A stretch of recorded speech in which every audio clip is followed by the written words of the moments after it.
Alright guys, and welcome back to another episode of Talking Sport. Unfortunately, I'm without my normal co-host on the show, Josh Holman, so I'm going to be attempting to have a little crack at this by myself, just so we can keep the consistency week on week. And this time, we've got a few different things to talk about. First of all, Valencia 10K, which happened. Absolutely amazing race. Andreas Almgren won with a new European record, which go into a little bit more of that in a little while. We've also got World Cross Country Champs, which looked amazing. It was like a wacky races course with water jumps.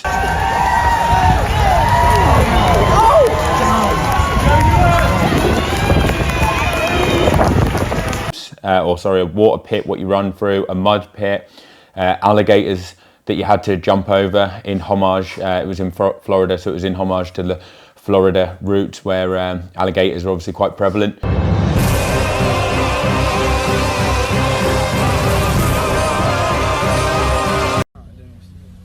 Oh, no way, give me my ball. So that was quite unique. I thought it was really cool. Definitely got mixed opinions on that, as some people were saying cross country should be more normal. You shouldn't make wacky races, courses like that. I thought it was quite entertaining and probably made it extremely hard when you're having to steeple over these fake alligators in a 10K cross country race. But we'll go into a little bit more of that in a bit. Also had a new 12-hour world record, indoor world record on Zwift. Be interesting to see what some of you guys think about that in the comments, because it's a little bit funny having a 12-hour record. I mean, I would say fair enough if it was done in TT mode on Zwift and it was consistent for everyone. But when you're allowed to draft and get fellow Zwifters to help pace you along, I kind of have to think to myself, is it really a bit pointless and does it really count? Because in my opinion, a true TT or a distance record should be done solo and without the interference of other riders. Maybe I'm just old and bitter. Who knows? You post in the comments and let me know what you think. Also, the absolute cock-up of the year, we saw Jaco Alula at the Australian Road Race Champs, and they were like set to win the race with Luke Durbridge. He was solo with just over a K to go, and then he got chased down by his teammate. I'm going to talk you through a little bit of the coverage of that in a bit, but honestly, it was absolutely nuts. Like, it was the worst tactics I've ever seen. And I used to do a bit of road racing back when I was like, oh God, we're talking 15 years ago, when I was like in my early 20s. And if we did something like that at an amateur level, there would have been fireworks afterwards with the team. So I can only imagine what the atmosphere was like on the team bus after that. So that brings us Valencia 10K. So the main talking points from this going into the race were Andreas Almgren, who set the European record and ended up winning the race. But a lot of talk was, can he break the world record? And could he potentially go under 26 minutes for the 10 kilometers? He posted a workout race week, which I think was done a couple of weeks beforehand, but they saved it until about 4 days before the race just to get the real big impact. And he did 10 by a K indoors on the track, averaging 2 minutes 33 off 60 seconds recovery. 2 minutes 33 is a 25:30 10K time. So obviously there was a lot of talk, people thinking, wow, like this guy is absolutely lighting it up. It's going to be very hard to beat him. Can he break the world record? I think the world record on the roads was roughly around 26:20. So he would have had to average 2:38K pace, and it was looking like that was a real possibility. Unfortunately, in the race, he didn't end up breaking the world record, but he did end. He started it, to be fair. He started too slow. He averaged about 2:41, 2:42 kilometre pace. Post up on the screen here the data from his watch, which his sponsor Chorus posted up. And you can see his K splits. He went through 5K averaging about 2:41s, and then obviously hit the afterburners, and I think he did the second 5K in around 13:10 to bring it back strong and finish in 26:40 something, new European record, and obviously did look a class above. Potentially might have the world record in him for another day, but considering that's starting the year, the start of January, miles away from like the big races that he's going to be really peaking for, and to do that kind of time at this time of year is very impressive. And the workouts that he's been posting are unbelievable. Honestly, that is probably the best workout I've ever seen. I've never seen anyone post something like that. And definitely shows that he's going to be very hard to beat in the summer if he can keep building on that. From a British point of view, it was actually quite amazing. We had about 4 or 5 Brits that ran under 28 minutes for the 10 kilometres. And I was at a 5 kilometre race on New Year's Eve, and I was in kind of like the B race, I guess you could say, and I ran 15 flat. But in the A race, the guy that won it, Joe Wigfield, he went 13:36 on a 5k, which was quite tough. You had to run around a grandstand each lap. It slowed you down. He went 13:36 on that tough 5k course, and he actually equalled the 10 kilometre British record that was set last year by Rory Leonard, 27:37.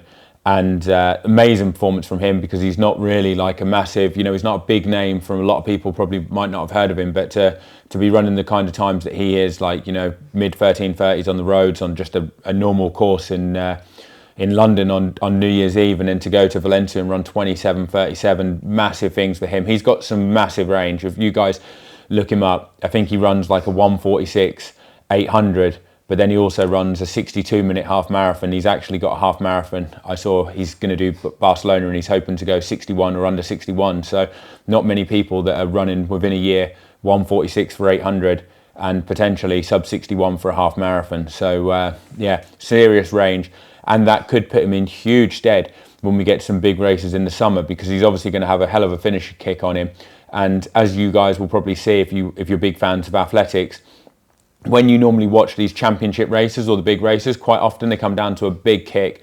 It's a last 400 or 500 meter burn up. You get in position for to start the last lap, and then they're normally finishing in a 52, 53 second last lap. So he's obviously got the pedigree where he can potentially do that. Big things coming, I'm sure, from him. And interesting thing was, when I was in London 2 years ago for the Hoka, meetup, I guess you could say, it was like an end of season get together where they had all the athletes, and I was down there, and he was actually, had no idea who he was at the time, but the day after we had a 10 kilometre race in London, he was using it as a tempo, and he said to me he'd pace me round for his tempo. It was my flat out 10 kilometre speed, and he kind of set the pace at 5 minute mile and for me to run like a low 31.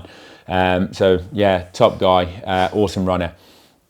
After that, World Cross Country Champs I'll go into, and this was a really exciting race for me, because I find cross country is brutal. If you've not done it, like, it's just flat out from the start, and you kind of just hang on, and people blow up, and if you start off slow, you kind of never really get into the race. I feel like with cross country, you have to kind of attack it. You have to put yourself in the mix, and World Cross Country is when you have like Aragawi, Kiplimo, big names like that.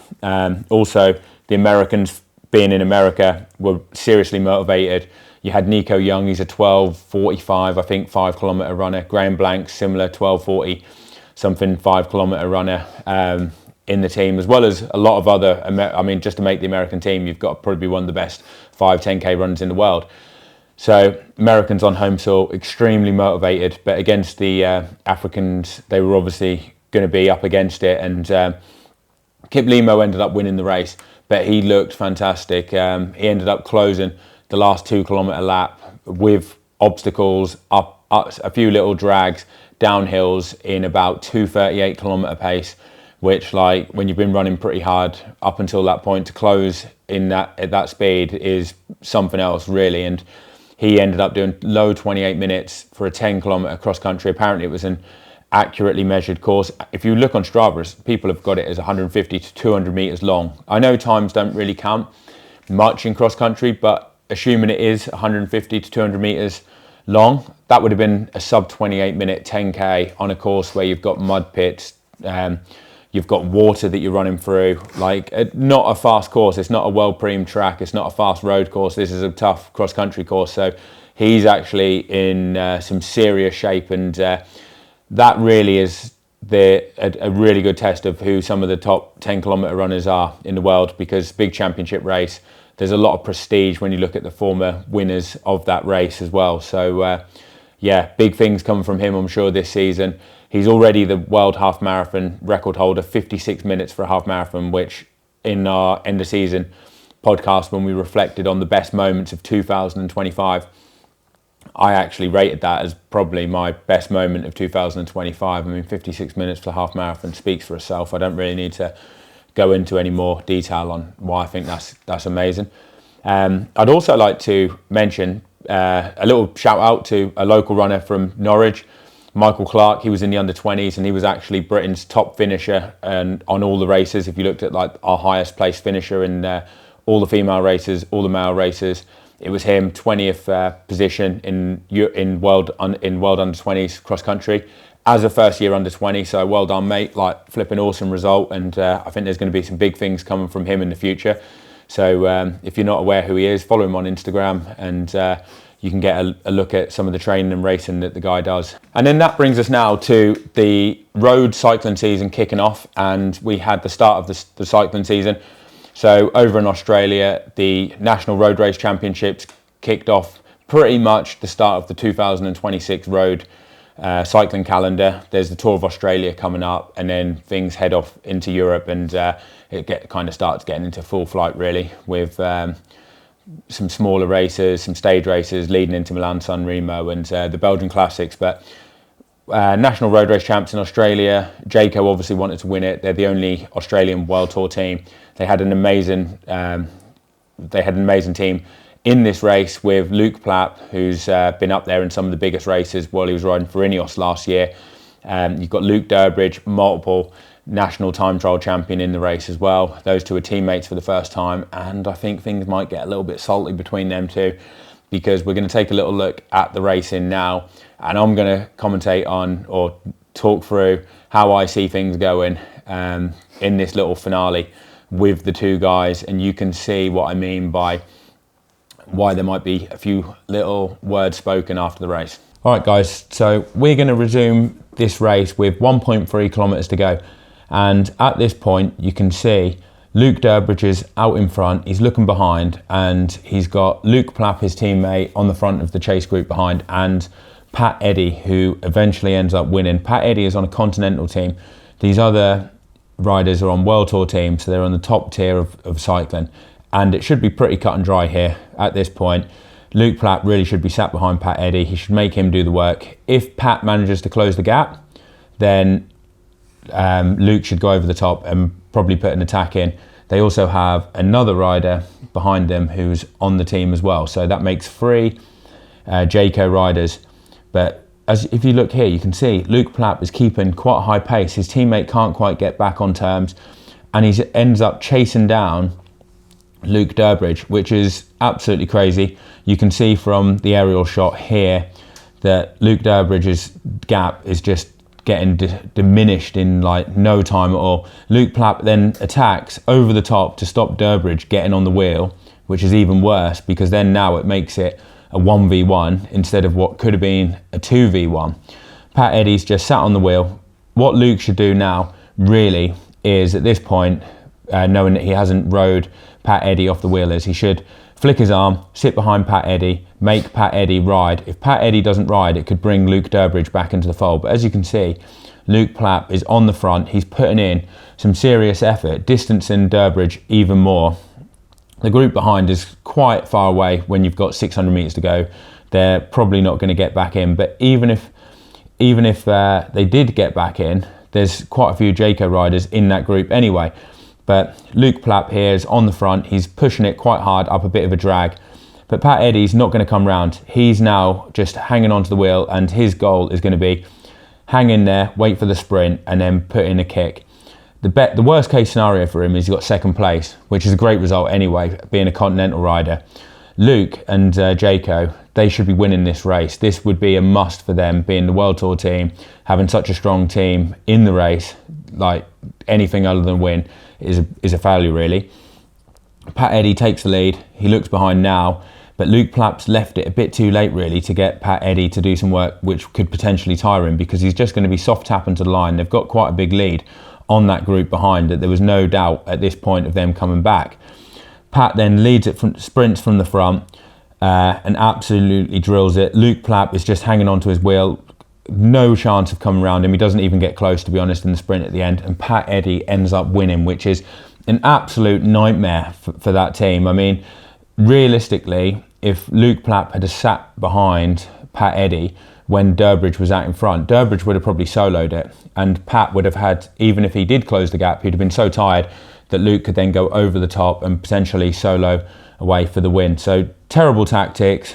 That is probably going to be the tactical blunder of the year, and we're only in January. So yeah, I mean, let me know what your thoughts were, guys, but honestly, it's probably one of the worst tactical mistakes I've seen, and as we can see there, Pat Eddy can't quite believe it. He must be thinking, God, how did these Muppets mess it up? But yeah, that is what it is, and he is now the new Australian road race champion and gets to wear the national colours for the year.